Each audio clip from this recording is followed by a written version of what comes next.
ভারত বাংলাদেশকে দেয়া যে ট্রান্সশিপমেন্ট সুবিধা সেটি বাতিল করেছে 8 এপ্রিল 2025। বাংলাদেশ এর বিরুদ্ধে কোনো ব্যবস্থা নেয়নি। বাংলাদেশ যেহেতু একটি স্বাধীন সার্বভৌম দেশ এবং বাংলাদেশের জনগণের এক্ষেত্রে ইন্টারেস্ট রয়েছে, স্বার্থ রয়েছে, বাংলাদেশ সরকার as the representative of the state of the country, government of Bangladesh should take action against such facility cancellation of facility of India. আমরা জানি 8 এপ্রিল 2025 ইন্ডিয়া বাংলাদেশকে দেয়া ট্রান্সশিপমেন্ট সুবিধা বাতিল করেছে, অথচ বাংলাদেশে ভারতের অনেকগুলো করিডোর ট্রান্সশিপমেন্ট এবং ট্রানজিট সুবিধা বহাল রয়েছে। এবং ভারত এই সুবিধাগুলো বহুদিন ধরে ভোগ করে আসছে। তো সেই সুবিধাগুলো বাংলাদেশ এখনও বাতিল করেনি। এটা সবচেয়ে যেটি মন্দ দিক সেটি হচ্ছে ভারত বাংলাদেশকে কোনো নোটিশ দেয়নি। আন্তর্জাতিক আইন এবং বিধি অনুসারে, ডিপ্লোম্যাটিক রুলস অনুসারে অবশ্যই যে কোনো দেশ আরেকটা দেশকে তার সুবিধা বাতিল করার ক্ষেত্রে বা ডিপ্লোম্যাটিক কোনো অ্যাকশন নেওয়ার ক্ষেত্রে কিছুদিন পূর্বে নোটিশ দিতে হয়, অথচ ভারত সরকার বাংলাদেশকে এ ব্যাপারে কোনো কিছুই জানায়নি, কোনো নোটিশ দেয়নি। সুতরাং এরকম একটি all on a sudden abruptly সুবিধা বাতিল করা আন্তর্জাতিক নিয়মের লঙ্ঘন। সুতরাং বাংলাদেশও যেহেতু এই ধরনের সুবিধা ভারতকে দিচ্ছে, এই সুবিধাগুলো বাংলাদেশ অতি সত্বর বাতিল করতে হবে এবং সেই বাতিল আরও আগেই করা দরকার ছিল, যেহেতু বাতিল করেনি। সেজন্য আমি বাংলাদেশ সরকারকে আহ্বান জানিয়ে এই 7 দিনের সময় দিয়ে একটি লিগ্যাল নোটিশ দিয়েছি।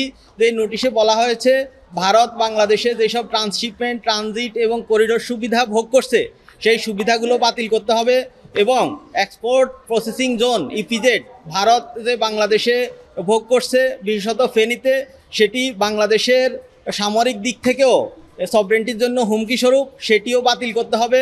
এবং সাথে সাথে ভারত বাংলাদেশে স্যাটেলাইট টিভি চ্যানেলগুলো চালানোর মাধ্যমে প্রতি মাসে হাজার হাজার কোটি টাকা ইনকাম করছে, আয় করছে।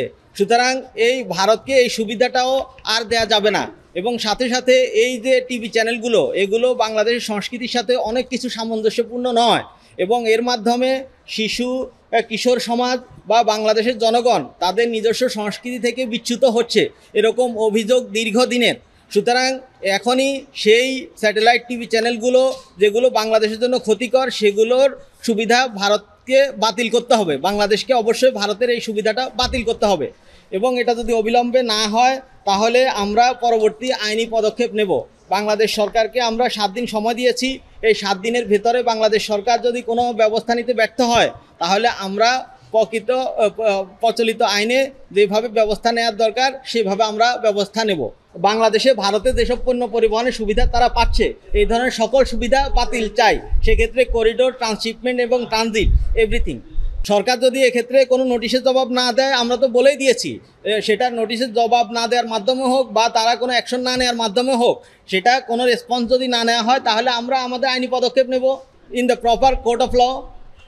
সেটা রিট পিটিশন হতে পারে বা অন্যান্য আইনি পদক্ষেপ হতে পারে। না, এখন আমাদের স্বাধীন সার্বভৌম দেশ হিসেবে আমরা যে পদক্ষেপ স্বাধীনভাবে নিতে পারি সেটা আগে নেওয়া উচিত।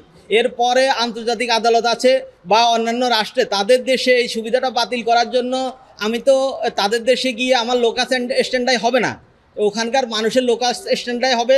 বা অনেক এগ্রিমেন্ট আছে বাংলাদেশের সাথে ভারতের, যেগুলো আমরা জানি না। এগ্রিমেন্টের জিনিসগুলো যতক্ষণ পর্যন্ত প্রকাশিত না হচ্ছে এবং সেক্ষেত্রে বাইল্যাটারাল চুক্তির কি প্রতিকার আছে সেটা তো আমরা জানতে পারছি না। তারা এটা তো এই বৈরী যদি তারা করে থাকে তাহলে বাই দ্য রিটেলিয়েশন প্রসেস সেই অ্যাডভার্স পজিশনটা অবশ্যই উন্নতির দিকে যাবে। কিন্তু যদি রিটেলিয়েশন প্রসেস কোনোটা না থাকে তাহলে তো এই অ্যাডভার্স পজিশনটা আরও খারাপের দিকে যাবে। এবং ভারত এই যে পদক্ষেপ নিয়েছে, আমরা যদি কোনো পদক্ষেপ না নিই এখনই, তাহলে ভবিষ্যতে আরও বড় ধরনের পদক্ষেপ নিবে। সেক্ষেত্রে আমাদের আরও কিছু করা থাকবে না এবং আমাদের অনেক বেশি ক্ষতি হয়ে যাবে। রাষ্ট্রের পলিসির বিষয়গুলো that is regulated by the কনস্টিটিউশনে বলা আছে যে কারো সাথে শত্রুতা নয়, সবার সাথে বন্ধুত্ব, এবং আন্তর্জাতিক নীতিমালাগুলো বাংলাদেশ অন্যান্য দেশের মতো মেনে চলবে। তো কোনো দেশ যদি সেক্ষেত্রে কোনো আইনের ভায়োলেশন করে, আন্তর্জাতিক রীতিনীতির ভায়োলেশন করে, তাহলে একজন অ্যাগ্রিড পার্সন হিসেবে অবশ্যই যে কেউ প্রতিকার পাইতে পারে। আমি as the interest of the state has been destroyed as the agreed person I have file this legal petition. আমি এই লিগ্যাল নোটিশটা দিয়েছি বাংলাদেশের মানুষ, অন্যান্য মানুষ যেভাবে ক্ষতিগ্রস্ত হয়েছে তার মতোই প্রতিকার পাওয়ার জন্য। সুতরাং এখানে আমার প্রতিকার পাওয়ার পথটা রুদ্ধ হতে পারে না, গভর্নমেন্ট পলিসি যাতে করে সেজন্য আমরা এটা করেছি। এবং বাংলাদেশ সুপ্রিম কোর্টের একটি জুরিসডিকশন আছে to order to do anything, গভর্নমেন্টকে বলা যে আপনি এই কাজটা করেন। এই পলিসি তৈরি করার জন্য অবশ্যই সুপ্রিম কোর্ট একটা অবজারভেশন দিতে পারে।